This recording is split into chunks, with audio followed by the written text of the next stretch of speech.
Almost the clutch for Argentina, almost the clutch for Suriname, but it wasn't meant to be. Chile closed it out in the end, and I guess in the end it doesn't matter how you got there. If you win the game, it's big points and it's big leaps on that scoreboard. As we saw Brazil falter a little bit there, right? Slow it down a little bit, same for Argentina.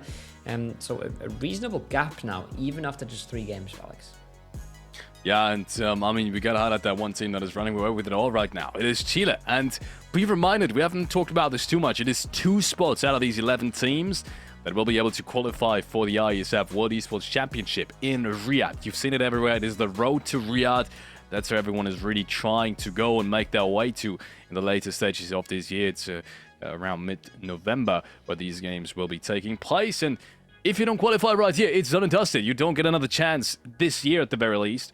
So you gotta make it count. And Chile right now is making it count. Not a single bad game. They are plowing through this lobby. They're consistently winning the games, but not without upsets. As we've seen, almost throwing away that, as you said it, as you've called it, safe game. And I kind of agree to some part. Yeah. With these driving moments, I had to think that for a second. If they really were in danger, but yes, they were. It was down to a 1-on-1, the very last shotgun pellet that hit just in time before the last Suriname player had a chance, and maybe even with a good nade before that, Suriname could have taken it. But unfortunately for them, they will be taking home a 2nd place only in that 3rd round. But also, teams are making their way up. Guatemala and Suriname with good rounds now. Yeah. Some of the less performing teams putting up good numbers, and some of the top dogs faltering a little bit makes the scoreboard interesting. And maybe we see Chile run away with it today, but maybe we also see them drop it. Remember that they got 3 points in the first game. You know, it's not just been dominance; it's just been 2 games of absolute dominance. So who knows what the rest of the games have in store for us? We'll switch map after this one as well. So we have 1 more Erangel, 2 more Miramars. Maybe that throws a bit of a spanner in the works, or maybe they have another early clash where they go out without much points on the board. So anything can happen, and I think that last game was a good example of that, where it comes down to a 1v1 twice. It comes down to a 1v1 for Chile twice. They clutch it out both times, and that gives them a win instead of a 3rd place, and gets themselves 2 more elims to boot. So big difference in points there from just a few shots being missed or hit is the way PUBG goes sometimes. But those swing your way and those swing the other way. So it can happen. Whatever you give the game a chance to happen will happen at some point. So there's a chance they slow it down a bit. We'll have to wait and see if they can continue on this trajectory. Because if they can, they are going to Riyadh. Yeah. That's how it is, unfortunately. That's how it is, unfortunately. Or, depending on the point of view of the country, fortunately. Especially for Chile, they will be quite content with these 2 spots. I think right now, no one's really gunning for them anymore. I think it's more so Brazil that now has to be careful for not being caught up to. If I were a team that is right below Brazil and, for example, Guatemala, and I know Brazil is fighting somewhere close to me, and I have the option to third party a different team or Brazil, I'm most definitely taking Brazil. As of right now, the leaderboard situation being just a little bit too heavily in favor of Chile to really making sure these guys go out. I think at this point in time, unless something crazy happens, another big round is being brought up by any of these contenders, especially Brazil, I think it means being more focused on the Brazilian representatives than Chile with the performance that we've seen. So yeah, good circle for all these teams once more. Good playing part for all these teams.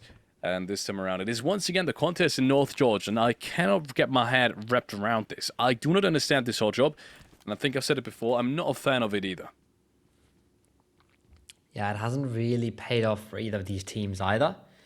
And now in the last Erangel of the day, they land a whole lot more closely to each other, maybe a little bit due to the playing path, but now it's looking like it's a lot more hot than it has been in the past, but that doesn't essentially make it better. Another thing that I have my eye on is where Argentina is going, but they're now just splitting up and taking a few vehicles. So it was looking a little bit like they were maybe missing players in the lobby, but I think they've got everyone they need, as we have 44 players in the lobby.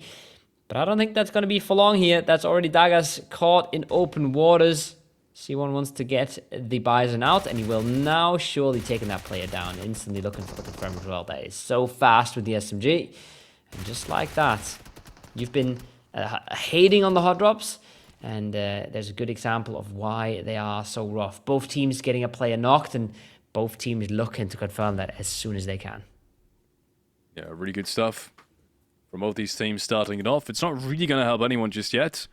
That's the bad part about it. Even if you win this hot job, but lose a player, we've said this time and time again, it's not necessarily that big of an advantage going into the next couple of games, because 4 points in the grand scheme of things are not going to bring you any closer to qualification. This is not about keeping up a point average.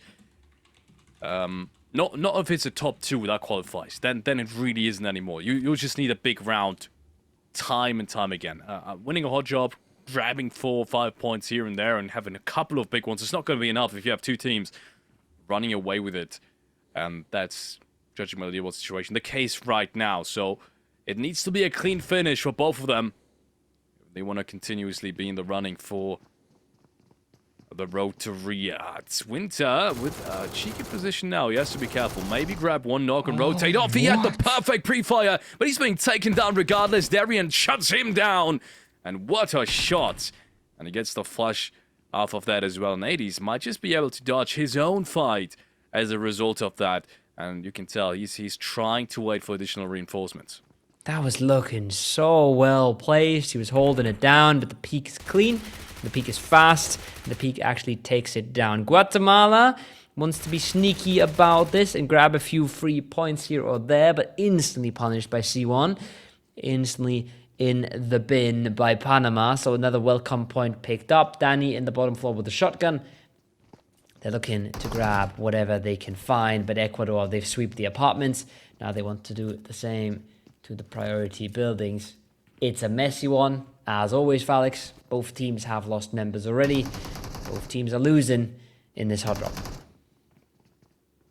Yeah, good stuff coming out from Ecuador. In these early stages of the fight, Panama is still looking for any kind of opening into the scenario.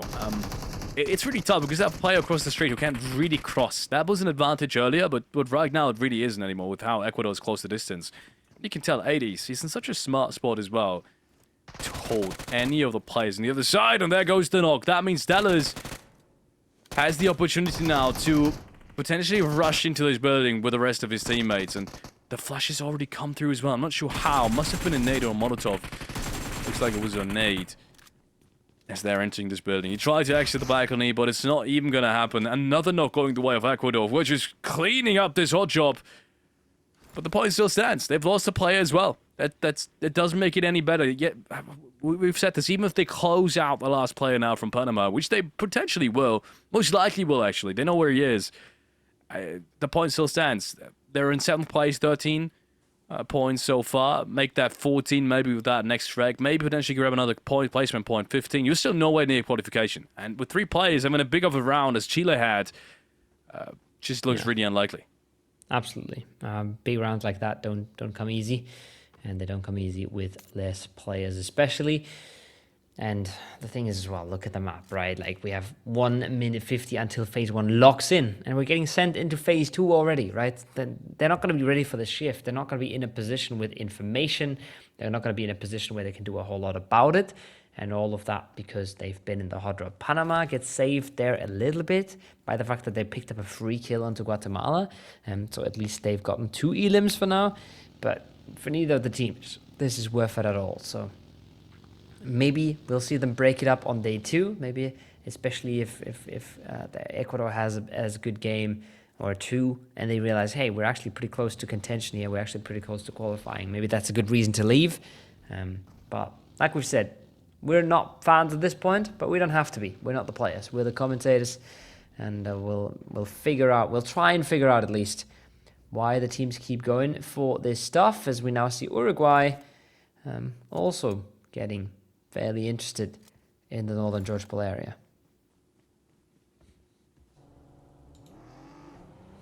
Uruguay not having the best of early games. I've talked about this. They need to get into later phases if they want to catch up.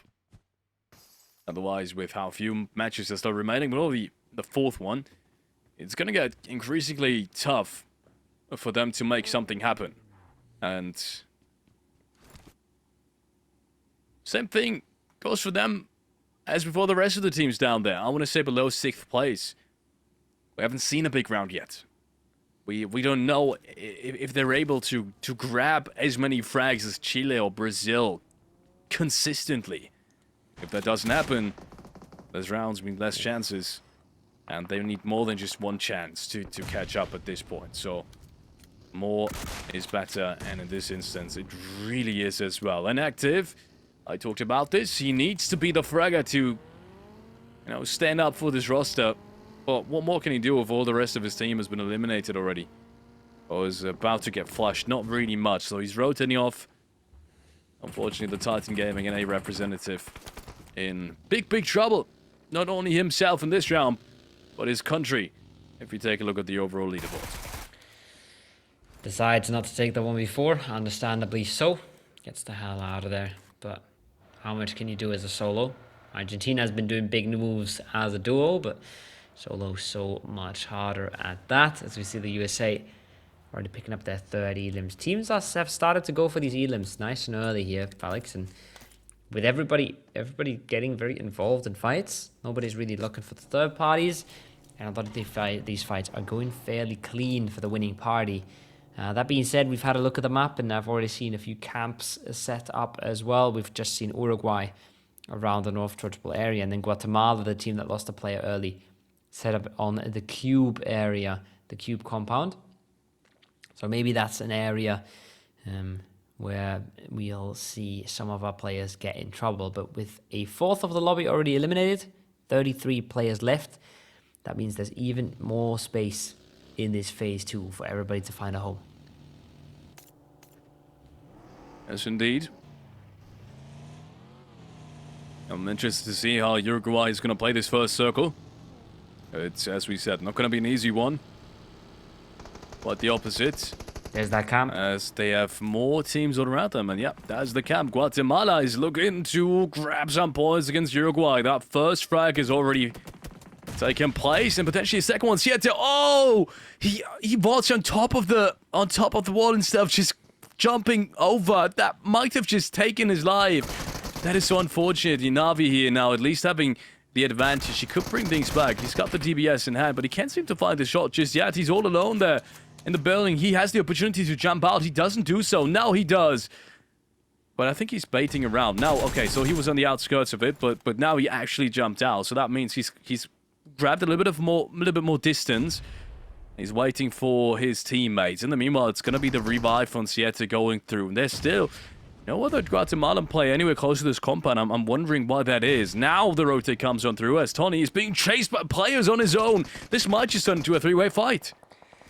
Oh, that's a risky business now. They let them get the res in the compound as well. Not what Guatemala wanted to do with this, as they could have almost closed this out immediately, but they're giving them so much time to reset, so much time to get these reses, that they're putting themselves in a position now where you can see Brazil hunting on the outskirts of this fight, all around it. Little boy is not the only one that's knocking on the door. That's a good nade to push a player back, and they're trying to get the hell out of that Guatemala. They don't want to be in this anymore, but they had the upper hand, and they've really just given it away here. Yeah, they really are. It started off so well, but it's not been the finishing... It's kind of missed the finishing touch, so to speak.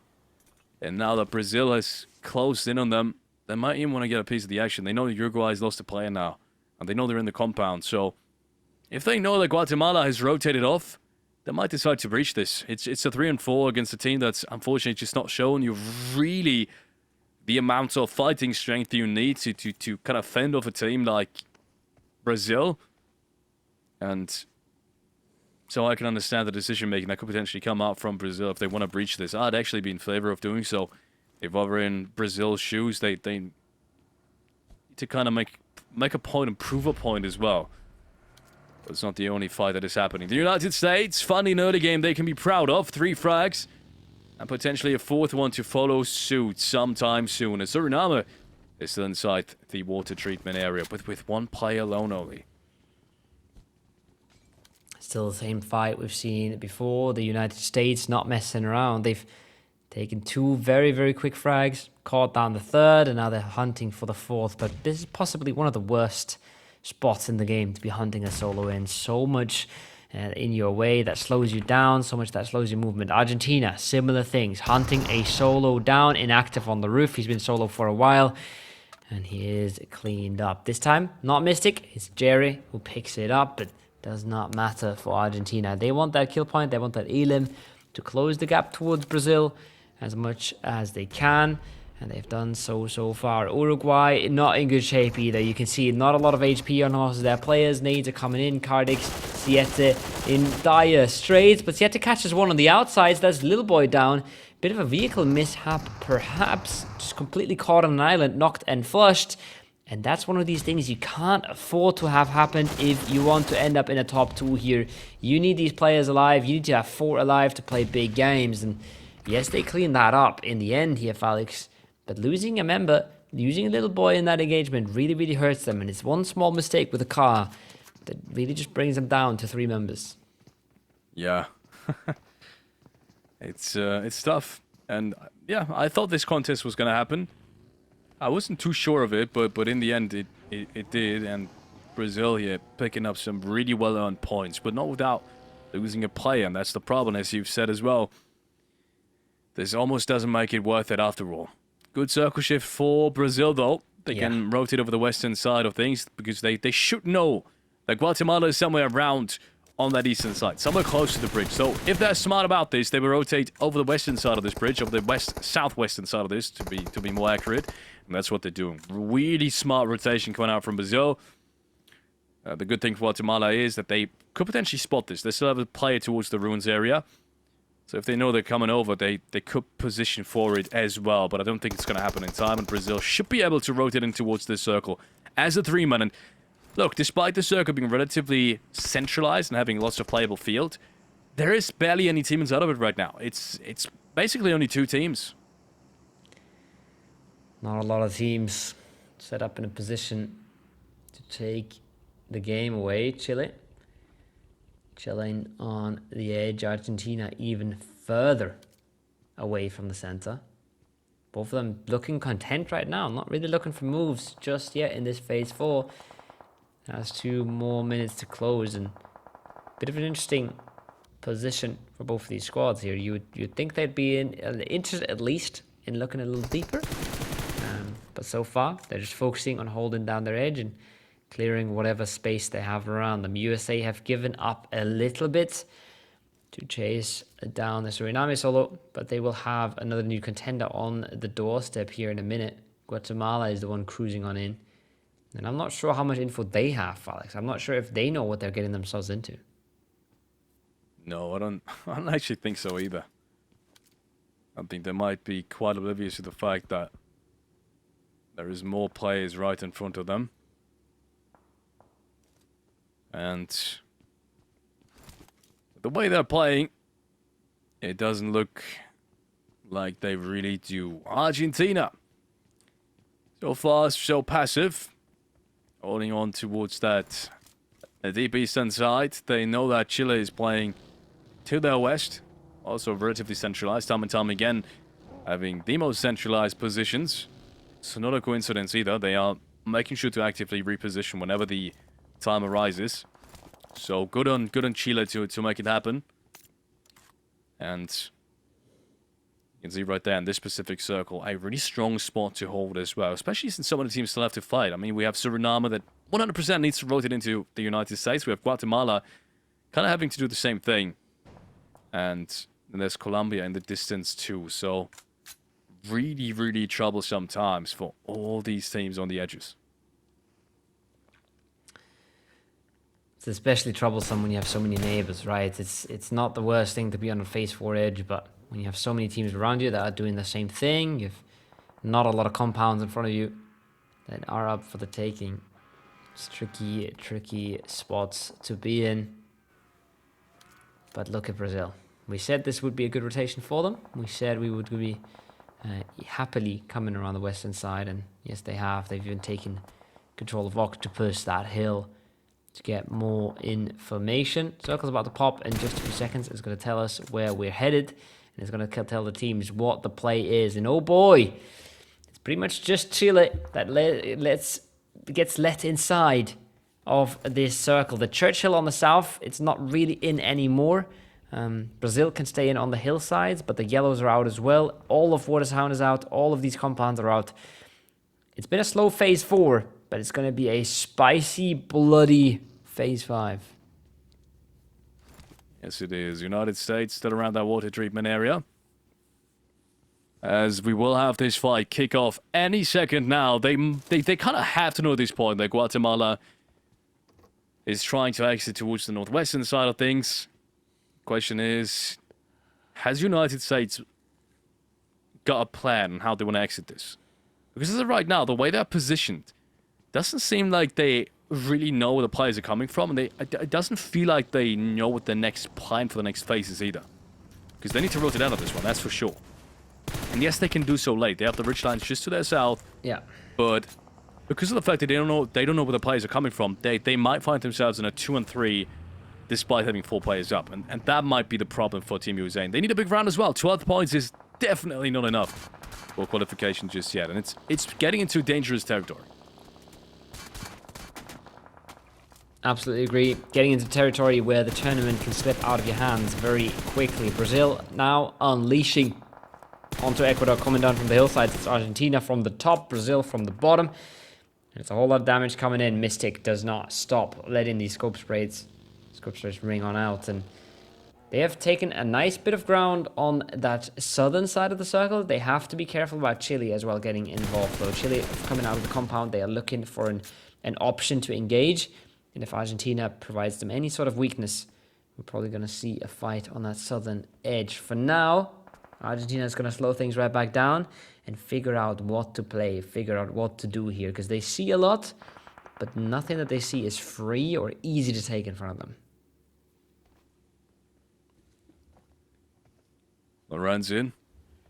Little does he know, there's no one on that edge to contest them. All that preparation could be used to find a better spot towards these hillsides on the northern side of things. Would significantly up their winning probabilities, because as of right now, it's not a great spot. It's not a bad spot either, but it's not a great spot.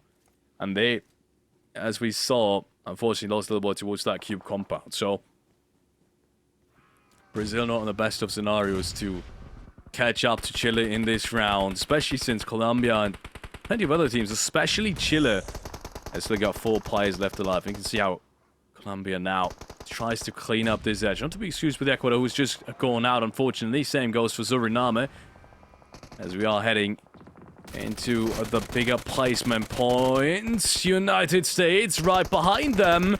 And look at this, Shaquille's is continuously driving over some of these players. It looks like it's just one player left alive. Somehow Navy spots him through the smoke. One player from the United States, it's Bad Boy, who tries to bring things back. But it's not happening. United States will be eliminated. 4 eliminations as they went out. It might be enough to cling to hope. But is it really enough to bet on qualification? I don't think so just yet, especially since there's going to be more teams like Chile closing into them. That's a big knock, though. That's Potro going down, and I think that was across the map. That was Brazil letting them know that wherever they are, there's a watchful eye above them. Achilles hits the prone, tries to get the util out. He's trying to crawl, dodge, duck, and weave. If they get some good nades over there, there's a chance. I think that's a double knock. That's a double nade from Achilles. That's big. It's just MZ left on his feet to fight this, and that's looking good for Colombia. They can now get in the cars. They can speed this up. But they have to be careful that the kills do not get stolen away. Any knock here probably getting flushed out as well. MZ, getting the hell out of there. But look at the minimap. Brazil's already here to greet them, and Brazil does not want Colombia to go anywhere. Despite winning this fight, they're still in massive trouble here. Massive, massive trouble indeed. Achilles now has to get into the vehicle. Navy's right there with him. Open energy, maybe even inside the smoke. That's actually a good idea. You're not full health. You need to make sure you're not dying on this rotate. Otherwise, the advantage might be back in Brazil's favor. With the way they're playing these ridgelines right now, they're doing a really good job of just controlling everything right in front of them. And especially since Colombia hasn't really lost too many players, that means that they have so many options to drive into. Brazil with all these angles has brought things back. As I've said, 3 more kills being secured since that last fight. And all around these open fields, they've been able to almost weaken any other team except for Argentina. It's going to bring them back into their driving seat in this one, especially their knock against Chile was so damn important. So the duty in this one has been done already. 7 frags for them and a top 5 finish secured. That's at least going to be enough to stay close, no matter who's winning this game. Taking out Chile as well, ruining their chances is big for everybody else in the lobby, themselves included. Argentina in a really good spot to win this as well, but not a lot of elims so far. Not up to speed with some of the other teams. And then you have Guatemala proning it out. Tony trying to stay alive in this. He's got a good, solid spot, but as soon as a move comes out from the rest of the Colombian players, maybe from Brazil coming down from the mountain, he's in big, big trouble. And like we said, Argentina, good spot to win it. Good terrain in front of them, but they have to make it count here. They have to figure out a way to speed up the game. They've been quiet. Everybody else has been scrapping, warming up, fighting, getting elims, getting squad wipes. Argentina has to start kicking it now, and every fight is going to be so much more important. Once more going out for Tony. A top 4, top 3 could be a massive step into the right direction. Once again, I said this is a good step up from Guatemala last game. But I also said they need 2 more of these. And a match 4 like that could bring change to the dire situation that they're in. As we're approaching phase 7, an eye drop has now been looted by Octi. Should give Argentina the final bit of advantage. If they haven't had the advantage up until this point, based off of man advantage, obviously, circle position, then that is going to seal the deal. Argentina now in a prime spot to take home the first chicken dinner, the one that they've been desperately needed. And to be honest, Argentina hasn't looked like they can win games. Up until this point, it's all been Chile. It's all been Brazil, to be honest. That could change things. That could bring a different contender now into the realm of qualification. And if they win this, could also mean Brazil is being dropped out of it, which would be the biggest upset for today, despite 2 more matches remaining. Now that push is slowly but surely coming in. The first smokes are being dropped by Brazil. And with around 20 more seconds inside, safer phases of this zone, they have a couple of more options of players to shoot at. And there goes Colombia. More frags being secured by Brazil. That's important because they don't know how this next fight is going to go. Yeah, it was a really interesting trade-off they had to make there. Is how fast do you want to go and how sure you want to make that you're getting some of these kills. Now they have decided it is time to go. After a little bit of a waiting period, there Lorenzen is just flying on in though. He's going crazy with it. Just runs through them like a butter knife through hot butter and even gets away with one. The nades come back. They do good damage. There's a bit of a reset angle for Argentina, but Mystic's down. He's been the numbers man. He's been the crazy impact player. And look at the angle Diego has as well, Felix. This is looking so good for Brazil just once again. Massive, massive stuff, as you said. Yeah, this is, once again, like an interesting change. There's 1 fight back. That's a good nade against Lorenzen. That's what they needed. Rema bringing things into the realm of possibility again. It didn't look like it there for a brief period in time. Maybe with that Molotov and another nade, actually. I think it was a nade. They could potentially actually do this. That's a nade back. Oh, he's being shot in the back. He's being taken down, but it doesn't matter as Argentina has been wiped and Brazil does the unthinkable. And just when we think there's going to be another contender that could do this, it's Argentina being wiped in a 4v3 with the rest of the lobby still watching, not making any sudden moves. And it's back to Chile and Brazil to close out this game. So close again. Another 1v1 for such a massive amount of points that it comes down to here. Now we have the solo scrapping it out. Guatemala, Chile.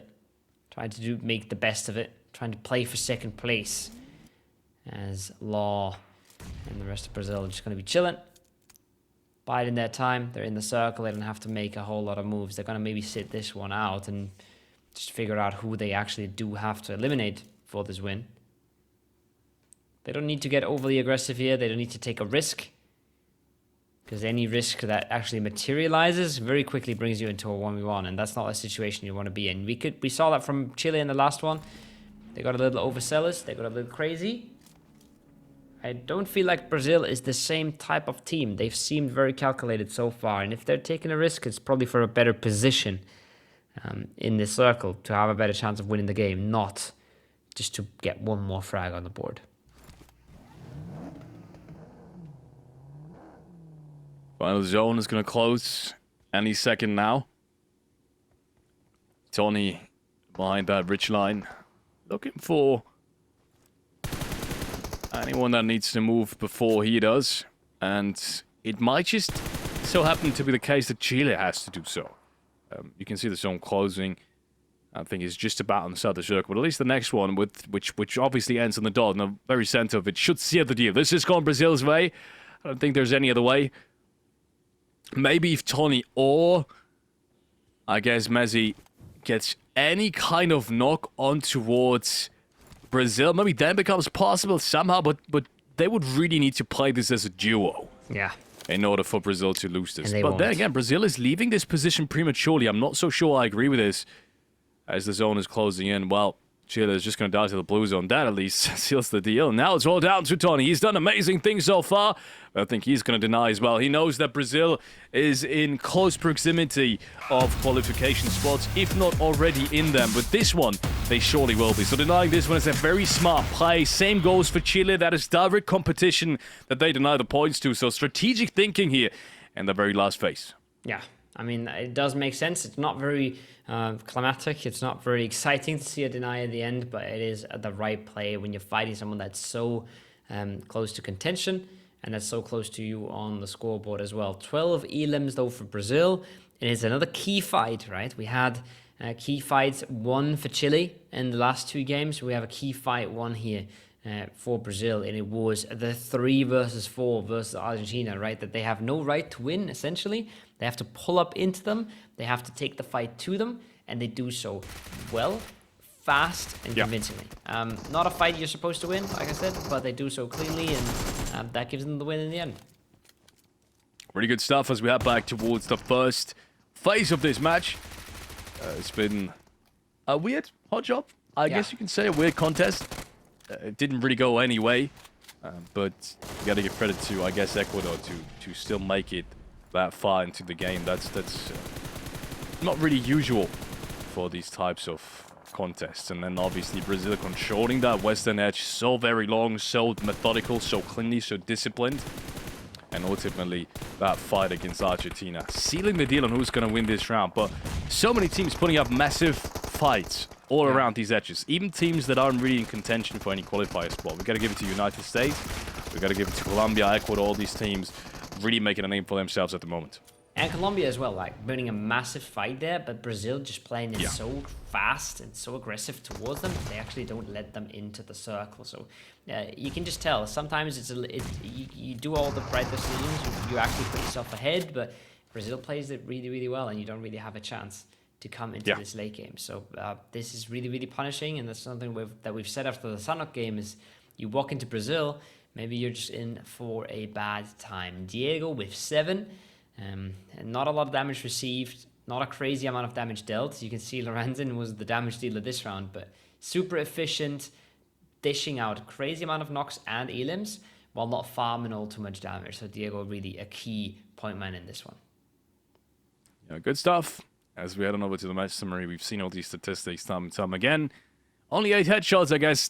The only really surprising factor in this one. Eliminations maybe a little bit higher than usual to the fact that Brazil was only a 2-man when this game ended. But other than that, nothing out of the ordinary. It's all Brazil in match number 4. It is the Brazilian representatives cleaning up this match. Diego with this time around 7 frags. He's been not underperforming, I'd say, but he definitely hasn't been the strongest fragger in these games up until this point. But in this one, he's made it work, helps his team to gain 22 points in a single match. Crazy. And with 12 eliminations, that is a very good round to have, especially as Brazil was seemingly dropping down just a tiny, tiny bit. With this one, they have ruled out any doubt that these guys will be fighting for qualification. Yeah, and I mean, look at the gap as well, right? 22 points, and the next highest is 8. We haven't really seen gaps that high most of the games, and that is due to the fact that they picked up so many elims with everything else being spread out super evenly. And that's two things, right? That's Brazil performing really, really well, but that's also some of the bottom teams that we've talked about a little bit, coming back and picking up a few scraps for themselves. The US picking up 4, Ecuador was picking up 4, Panama was picking up frags, Uruguay was picking up a frag, so making it harder for a lot of the other teams to grab these points. And yeah, a really, really wide gap. And like we said before as well, Guatemala, second good showing in a row. Yeah. Very good. Guatemala needed another good round. Same thing can be said for Colombia, as we're seeing right now in these head-to-head statistics. 7-1. 7-1, yeah. Unfortunately, Diego has really run away with it. This round has definitely been Diego's round, and in general, it's been Brazil's round, with that fight against Argentina solidifying their position in the qualification spots. 12-4, and obviously 8-2 assists as well. Almost, well, not really almost, but 2.5 times the damage that Colombia had, who also really had a great game. You said it yourself. They're making their way up the leaderboard, but not enough to really catch these top teams. And wow, I didn't think that was going to be possible. Brazil with that one single game, once again, due to the fact that Gita really didn't do much with that position down towards the southern side. Surprisingly, I might add, overtaking them by just a single point, but overtaking them nevertheless. And that's going to mean the top 2 positions will continuously trade off of each other, but also makes it even tougher for everyone else, because once again, it's 17 points already. That's almost a chicken dinner now in difference between Argentina, the 3rd place, and Chile. Yeah, and then a big gap below Argentina as well. So this leaderboard is separating very fast here, considering we only have 11 teams, considering it is fairly easy to get into placements.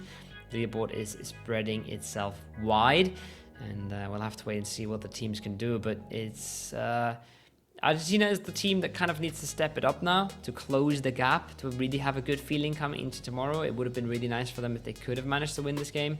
I think they still did a good job this game overall, but just one more fight and they could be absolutely up there in that top 2 bunch. As we have another look at Diego, his performance stellar this game, keeps Brazil in it and keeps Brazil at an arm's length of 3rd place. Yeah, Diego with the MVP performance, and the representatives for Brazil, the Influence Rage Gaming guys, as they are called, at least in terms of organizational representation, putting up huge numbers. Still, I feel like they haven't really changed their style of play, and we talked about this in match 1. We expected them to maybe play more aggressive. So far, they're showing us really disciplined, calm and methodical type of play, except for that one scenario just last game, where they breached, I do believe it was that Guatemala, and I'm not sure who it was anymore, but that fight towards the Cube compound. And I thought maybe now things changed, but the rest of the match was played exactly the way that we expected them to play this, right? Slow and calm and methodical. So good stuff coming out from Brazil. I'm excited to see these guys continue to perform. Yeah, maybe trying to take a page out of the Chile playbook there, you know, maybe seeing how that works for the other team and trying to be a little bit more aggressive. And I think it was well executed, except for just one small mistake, and that will cost them a player, but in the end, still enough to win the game as 3 because they play it so well. We have 2 more games for you guys. We have 2 more Miramars coming up. So yes, we are heading to a short break, but we've got 2 more good matches of PUBG Esports right after that, so don't go anywhere.